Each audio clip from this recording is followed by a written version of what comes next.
Okay, now Saul is portrayed in the book of Acts as someone who is very violent and hostile to Christianity.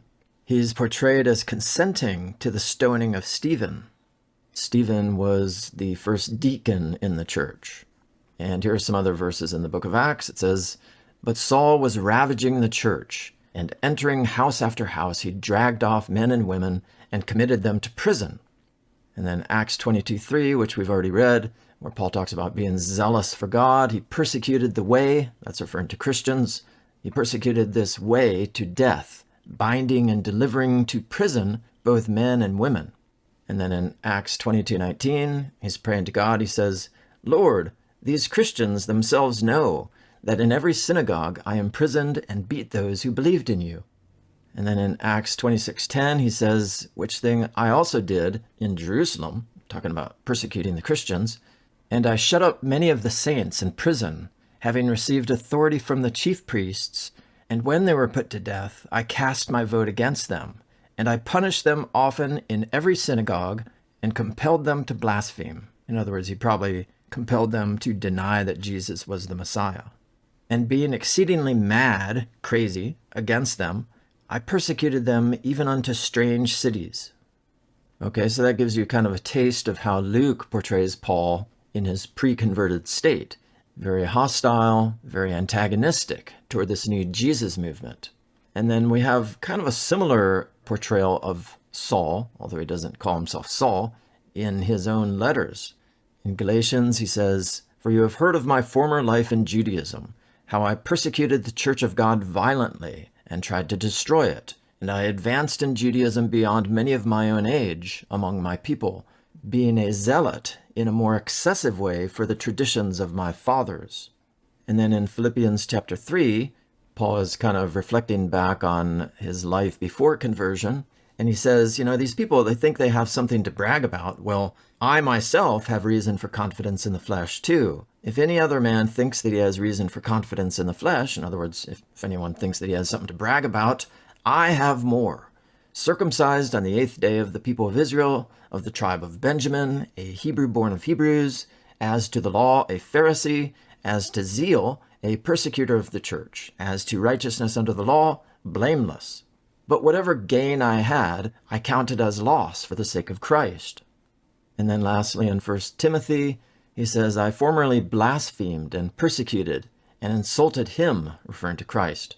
"But I received mercy because I had acted ignorantly in unbelief." Now, if you notice here, there's some terms that kind of stand out.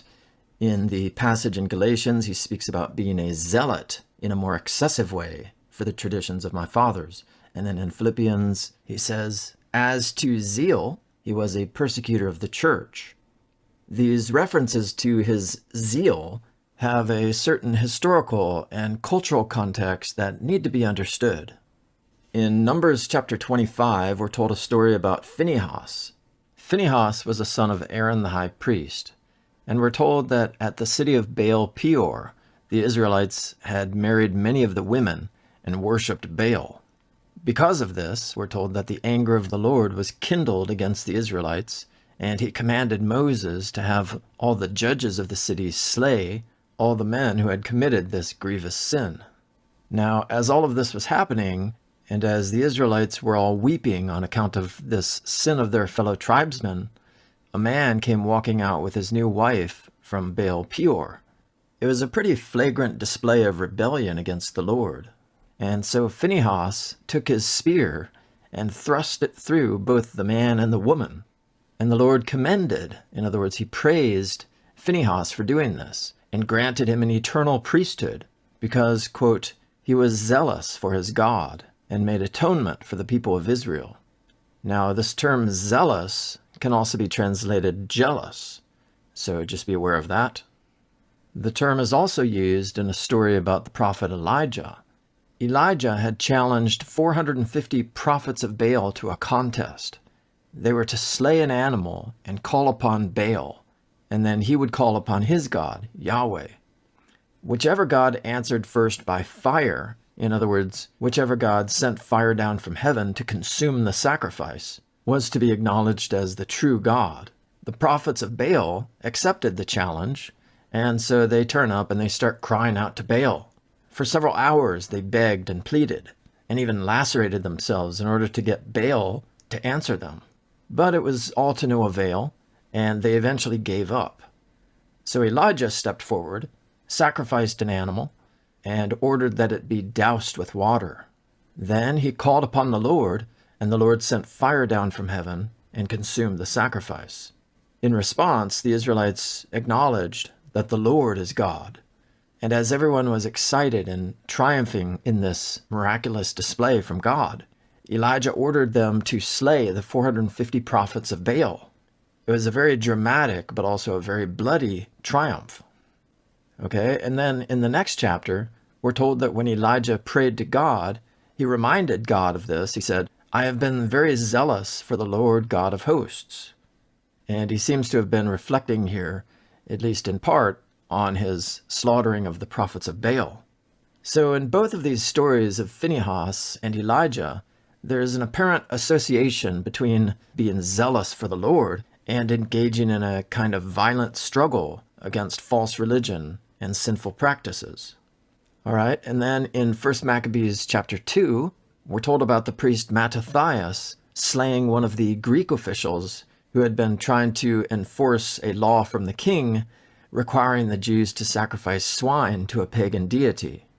The author of 1 Maccabees says that when Mattathias killed this officer, as well as another Israelite who had just partaken in this sacrifice, he burned with anger, and his heart was stirred, and he gave vent to righteous anger. And then it says, after he killed the officer, thus he burned with zeal for the law, just as Phinehas did. Okay, and then we're told that Mattathias rose up and he called upon his fellow Israelites to rebel against the Greeks. And he said, "Let everyone who is zealous for the law and supports the covenants come with me." Well, many of the Jews went and did just that. They followed Mattathias and revolted against the Greeks. And we're told that when Mattathias was about to die, he called upon his sons and he bid them to show his zeal for the law. And he recalled the memory of Phinehas and Elijah, who also showed zeal for the Lord. Okay, and then not long after Paul's death, the Jews went to war against their Roman overlords. This war was largely instigated by a group that Josephus refers to as the zealots. As we saw in the lecture on Jewish sectarianism, this was a group of revolutionaries. They were interested in violently overthrowing the Romans and establishing a Jewish state that was governed by the law of Moses. So we see how this idea of zeal had come to be closely connected with the violent struggle against paganism, in other words, heathenism, or we might say the violent struggle against those in society who were not adhering to the law of Moses. So when Paul talks about how he had at one time been extremely zealous for the traditions of his fathers, and when he talks about measuring his zeal in terms of how much he had persecuted the church, I think he's alluding to something more than just an enthusiastic struggle against the followers of Jesus. He's alluding to something much more violent in nature. I don't think it's correct, therefore, when commentators claim that Luke has portrayed Paul as being much more violent than he really was. These commentators argue that when Paul speaks of having once persecuted the church, he was thinking about how he had once badmouthed and shouted at Christians, and how he had tried to make them feel stupid or socially uncomfortable, and those sorts of things. I think this really drives an unnecessary wedge between Paul's letters and the portrayal of Paul in the book of Acts. These two sources are not in conflict with one another. Besides, we have a pretty strong statement, I think, in Galatians 1:13, where Paul himself says that he, quote, persecuted the church of God exceedingly and destroyed it. I don't know about you, but to me, this sure sounds like a violent type of persecution. Now, some commentators and historians have tried to offer a psychoanalysis of Paul's former violence against Christians. One suggestion has been that Paul was reacting to a traumatic event in his own life. It's been suggested that Paul lost his wife and perhaps his children too in an earthquake that occurred sometime between AD 26 and 36. In the wake of this tragedy, Paul felt tremendous rage against God. But since his religion taught that it's sinful to feel rage against God, Paul redirected his rage against Christians. This theory is, of course, highly speculative and pretty unnecessary in my opinion. Paul never mentions anything about having a wife, and he gives us every impression that he had chosen not to marry, not that he had married but was now a widow.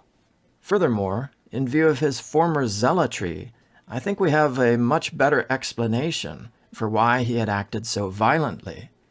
Given some of Jesus' teachings about the written law, and especially the oral law, which was so highly regarded by the Pharisees, given also his claims about being the Son of God and being the Messiah, Paul would have undoubtedly seen Jesus as a false prophet and a false Messiah. According to Deuteronomy 13, any prophet or miracle worker who teaches Israel to follow other gods or depart from God's commands was to be executed. In so doing, Israel was to purge the evil from their midst. And so I think this would have been all the motivation that Paul needed to act the way that he did toward Christians. Indeed, since the law of Moses states that a hanged man is accursed before God, Paul may have thought that the followers of Jesus were practically inviting a curse upon the nation.